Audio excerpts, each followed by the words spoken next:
কান্না না, আলহামদুলিল্লাহ আমরা কৃতজ্ঞ টিচারদের কাছে। আমার মেয়ে অনেক কষ্ট করেছে, টিচাররা অনেক হেল্প করেছেন।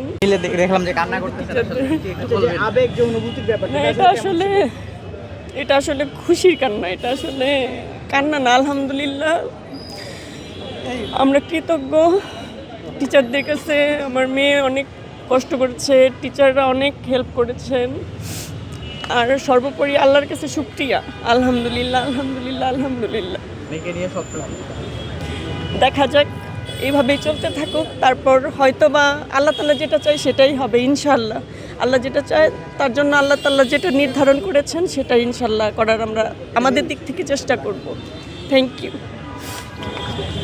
আমাদের সাথে সাথে মেয়ে এত পরিশ্রম করেছে পড়াশোনায়, মানে বলার মতো না।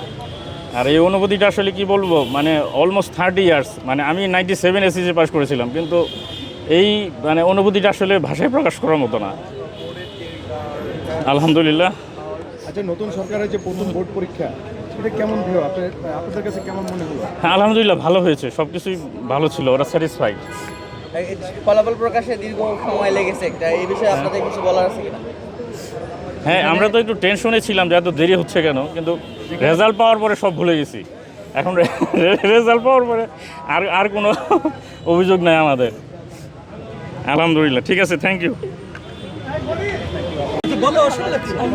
আমার অনেক ভালো লাগছে। আমি আপনার এই রেজাল্টের পিছনে কার অবদান ছিল সবচেয়ে বেশি? বাবা মা দুজনেই আমাকে অনেক হেল্প করেছে আমার গোল অ্যাচিভ করার।